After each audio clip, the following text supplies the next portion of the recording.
გელა ბარძიმაძე შეზღუდული შესაძლებლობების მქონე პირია. იგი ყოველდღიურად ქალაქში გადაადგილების კუთხით მრავალ პრობლემას აწყდება. სწორედ ამის გამო გადაწყვიტა განსაკუთრებული საჭიროებების მქონე პირთა უფლებების დამცველი გამხდარიყო და მეგობრების დახმარებით არასამთავრობო ორგანიზაცია შეექმნა. შედეგად სხვადასხვა ასაკის, სქესისა და სტატუსის მქონე პირმა ყველასათვის დააფუძნა. მიუხედავად იმისა, რომ ორგანიზაცია ახალი ჩამოყალიბებულია, იგი შეზღუდული შესაძლებლობების მქონე პირთა უფლებების დაცვის კუთხით მუშაობას მაინც ახერხებს. ყველასათვის წევრები ცდილობენ განსაკუთრებული საჭიროებების მქონე ადამიანებს საზოგადოებაში ინტეგრაციის პროცესში დაეხმარონ. ჩვენი ორგანიზაცია ჩამოყალიბდა 2013 წლის მარტს. დასახელება ყველასათვის დავაარსეთ, იმიტომ რომ გვინდა შეზღუდული შესაძლებლობების მქონე პირები უფრო მეტად აქტიურნი გახდნენ, ჩაერთონ თავიანთ ქალაქის საქმიანობაში, იყვნენ აქტიური წევრები, როგორც დანარჩენი სხვები და მიეცეთ ის საშუალება, განათლება, მუშაობა, დასაქმება და ასე შემდეგ. ჩვენი ორგანიზაცია ცდილობს გააუმჯობესოს პირობები, შუამდგომლობა გაწიოს მთავრობასთან, ჩვენ ხელისუფლებასთან, ქალაქის მერიასთან და გამგეობასთან, რომ გაუმჯობესდეს პირობები აქ ქალაქის, რომ ამათმა შეძლონ მოძრაობა, გასვლა, გამოსვლა, უბრალოდ საზოგადოებაში ადაპტაცია რა, მაქსიმალურად რო იყოს. ეთნიკური უმცირესობების ინტეგრაციისათვის და მათი კულტურის შესანარჩუნებლად ახალციხეში არასამთავრობო ორგანიზაცია სომხური ახალგაზრდული ცენტრი ფუნქციონირებს. ქალაქში მცხოვრებ ეთნიკური უმცირესობების წარმომადგენლებს საშუალება აქვთ ქართული ენა სრულყოფილად შეისწავლონ და ამავე დროს თავიანთი ნაციონალური კულტურა არ დაკარგონ. ცენტრში ფუნქციონირებს როგორც ქართული, ასევე სომხური ცეკვების, მუსიკისა და ხელოვნების გაკვეთილები.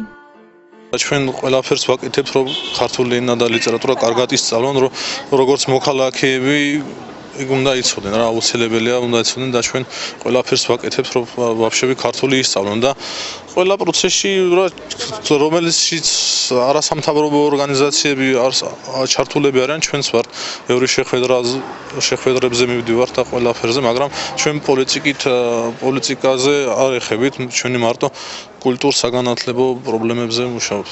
მიზეზი კიდე ეგ არის, რომ ჩვენი კულტურა აქ ვასწავლით, ცეკვები, სიმღერები, ეგ არის მიზეზი კიდე, სომხური კულტურა რომ არ დაგაბეჭდეს. ჩვენთან ეროვნობა ნიშნულობა არ აქვს. სულ ყველა ეროვნების ბავშვებიც დადიან ჩვენთან, ვის რო აინტერესებს ჩვენი კულტურა და ყველაფერი რა. ფსიქოლოგიური მომსახურება, ქალების ინტეგრაცია საზოგადოებაში და ძალადობის მსხვერპლი მანდილოსნების უფლებების დაცვა. ამ მიმართულებით მუშაობს სამცხე-ჯავახეთის დემოკრატ ქალთა საზოგადოება. გარდა ამისა, ორგანიზაციაში სკრინინგ ცენტრის ფუნქციონირებს და მანდილოსნებს საშუალება აქვთ გინეკოლოგის მომსახურებითაც ისარგებლონ. ორგანიზაცია 1998 წლიდან ფუნქციონირებს და მის მთავარ მიზანს სამცხე-ჯავახეთში მცხოვრები ქალების უფლებების დაცვა წარმოადგენს. თავიდან კი ძალიან რთული იყო, მაგრამ საკმაოდ ბევრი ქალი გავააქტიურეთ. ყველა მუნიციპალიტეტში 16 ადმინისტრაციულ ერთეულში ყავს ჩვენი საკონტაქტო პირი ქალბატონი და ყავს საინიციატივო ჯგუფი. ამ საინიციატივო ჯგუფებს იკვლევენ პრობლემებს თავისი სოფლისას, თავისი თემისას და შეაქვთ მე ადგილობრივ თვითმმართველობაში განსახილველი. ძალიან დიდი რაოდენობით ქალბატონები გვაკითხავენ და ისინი უკვე რაც არის მნიშვნელოვანი ღიად საუბრობენ ოჯახში ძალადობაზე, მაგრამ შემდგომი გაგრძელება ამ ფაქტების ცოტა უფრო არასახარბიელოა, იმიტომ რომ ბევრ რამეს ერიდებიან, ჩამოყალიბებულია სტერეოტიპული შეხედულებები, არის იცით მენტალურადაც თითქოს ეშინიათ რაღაცა გამჟღავნების, მაგრამ ჩვენამდე მოდიან, ჩვენ შეძლებს და გვარად აძლევთ რჩევებს, თუ დახმარება სჭირდებათ სამართლებრივი აღმოუჩენთ სამართლებრივი დახმარებას. ჩვენ პრაქტიკულად რამდენიმე წელია მუშაობთ, თანამშრომლობთ სკრინინგ ცენტრთან და ძალიან ბევრი საშვილოსნო სყელის დაავადებები აღმოვაჩინეთ. კი პირველი, მეორე, მესამე, მეოთხე სტადიაც ჰქონდა.